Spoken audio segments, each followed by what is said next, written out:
There are 8 million stories in the naked forest. This is one of them.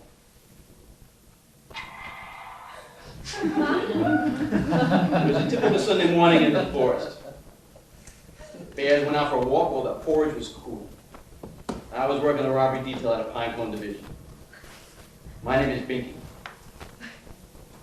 I'm a cop. The call came in at 12:15 p.m. It was Mrs. Bear, and she was upset. I knew I had to get out there right away.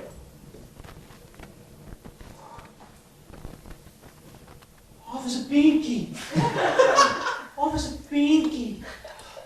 Look at our house. Somebody's been eating our porridge and sitting in our chair, and somebody's been laying in our bed, and we found her snoring away when we came home. Finally, Baby Bear scared her off. I calmed her down. Then I started to look for clues. A strand of blonde hair, an empty porridge bowl, blue cloth on a broken chair, and a ruffled quilt. I'd heard that story before. It could only be one date. Goldilocks. And they had been trying to make her getaway. Down at the station, she confessed. Yeah, you see, yeah, I was hungry, yeah, and I was tired, yeah. She'll get 3 meals a day where she's going, and she'll have plenty of time to rest.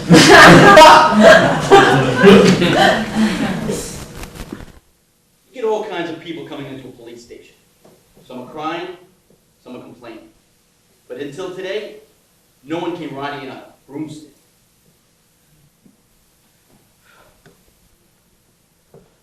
I know she's a witch. I'm a witch, my mother's a witch, but she's still a person. Well, sort of. She's been missing for over a week, so I want someone to go and find her.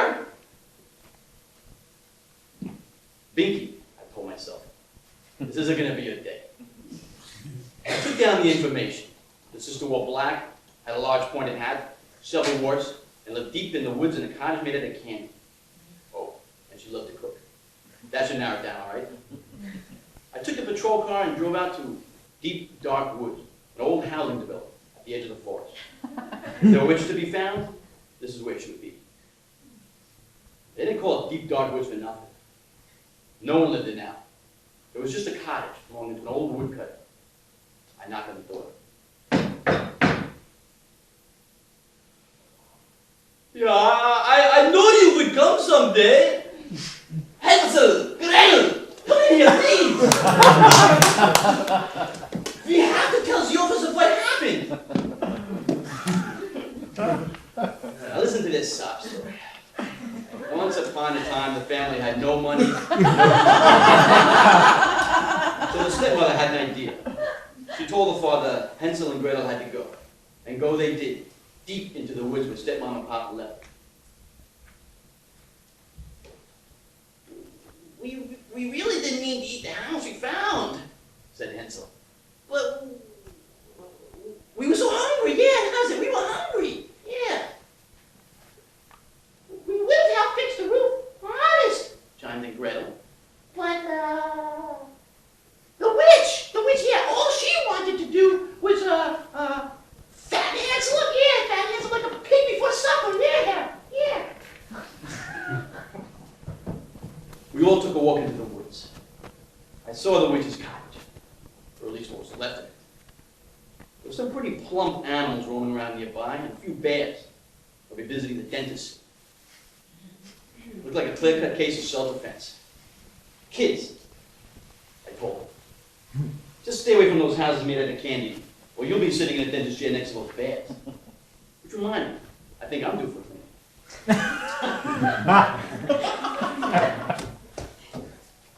It was a quiet morning in the forest. The sun was coming up, and the birds were singing. I just settled into my chair at the office when the phone rang.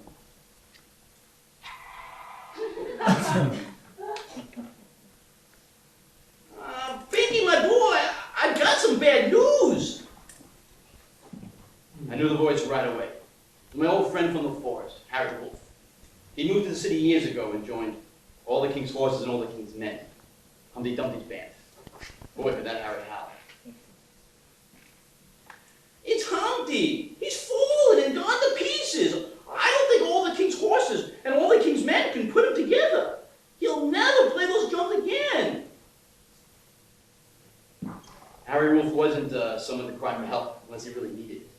I packed a suitcase and I was on the next bus. On the way, I had time to think about old Humpty. He was a good egg. Always called to say hello on my birthday. When the bus pulled into the station, Harry was there to meet me, along with his band.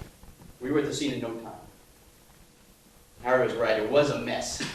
Pieces of eggshell everywhere. I looked at the wall where it seemed Humpty had been sitting. Did he fall or was he pushed?